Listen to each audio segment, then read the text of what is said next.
Okay, students, now we will talk about the agriculture effluents. We have to discuss that topic in the three main headings. The first one is the definition, the second one is the causes, and the third one are the effects of the agricultural effluents. So let's move towards the first one, that is the definition. Here I'm just reading the definition, just write it on your books. The agricultural waste, fertilizers, and the pesticides discharged in the water which contaminate the water bodies are known as agriculture effluents. So students, as you know that the agriculture waste mainly consists of the fertilizers and the pesticides. When these fertilizers and the pesticides discharge in the water, so they contaminate the pure water. So that type of agriculture waste are known as agriculture effluents. Now there are two best examples of the agriculture effluents that are also considered as the causes of the water pollution. The first one is the fertilizers and the second one is the pesticides. So let's start from the fertilizers first.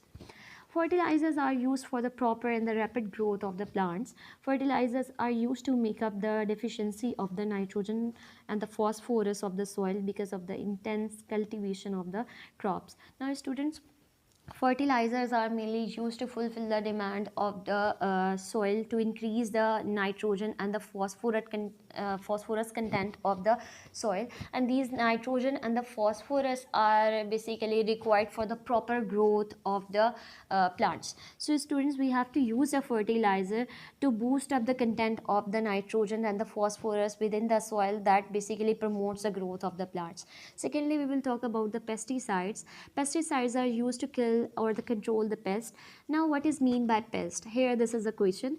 The pest is any animal or a plant which has harmful effect on the human, their food and their living condition, and the best example of the pest are the weeds, insects, fungi and the viruses also. Now what are the effects of the pesticides? They damage plants and transmit diseases in the humans and the animals. Here we will discuss about the fertilizers and the pesticides. Now we will move towards the effects of the agriculture effluents.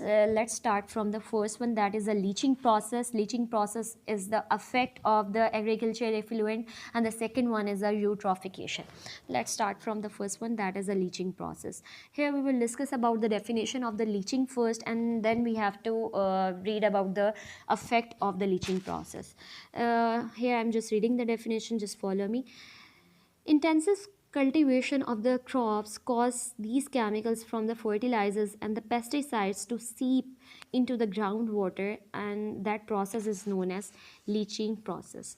Now students, the agriculture effluents that contains the fertilizers and the pesticides, as you know that fertilizers and pesticide contain different type of chemical compounds. If we are just talking about the fertilizers, so they contain the nitrogen in a form of the nitrate.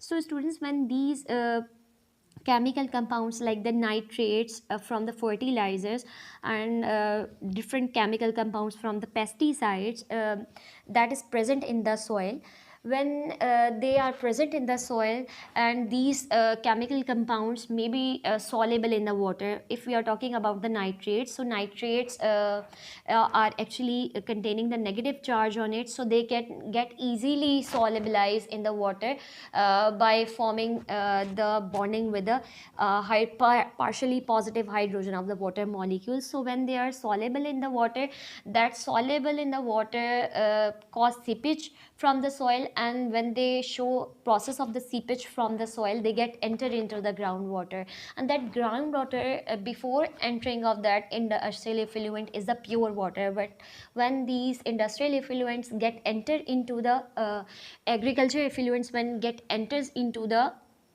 what underground water, so due to the process of the seepage, now that pure water is no longer get pure, it is contaminated due to the addition of the different chemical substances. So the high nitrate content in the groundwater is mainly because of the irrigation or runoff of the agriculture fields. Now students, we have to use the nitrogen fertilizers in the fields.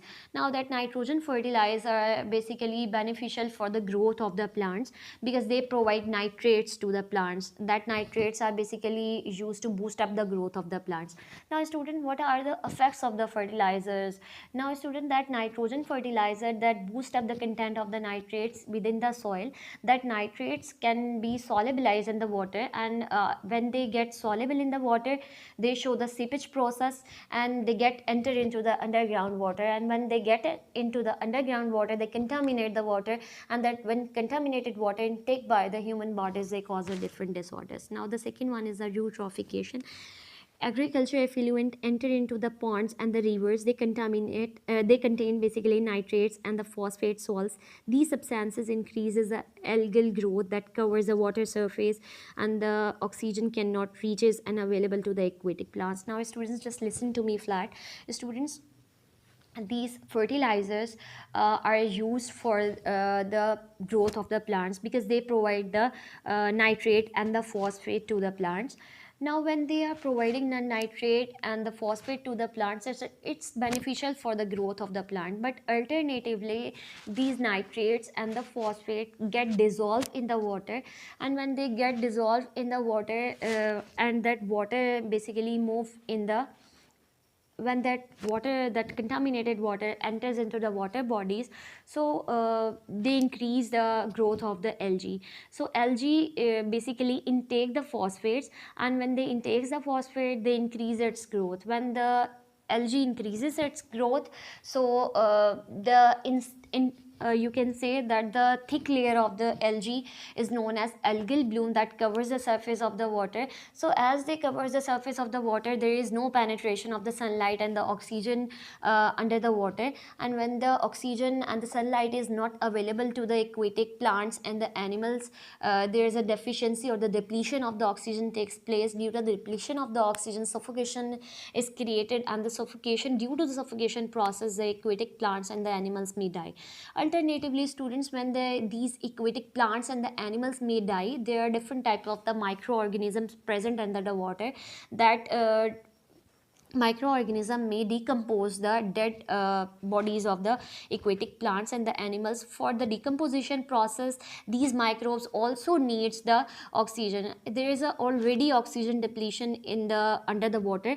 When these microorganism needs more oxygen to decompose the dead bodies of the aquatic plants and the animals, they create more and more oxygen depletion, and that process may lead to the eutrophication.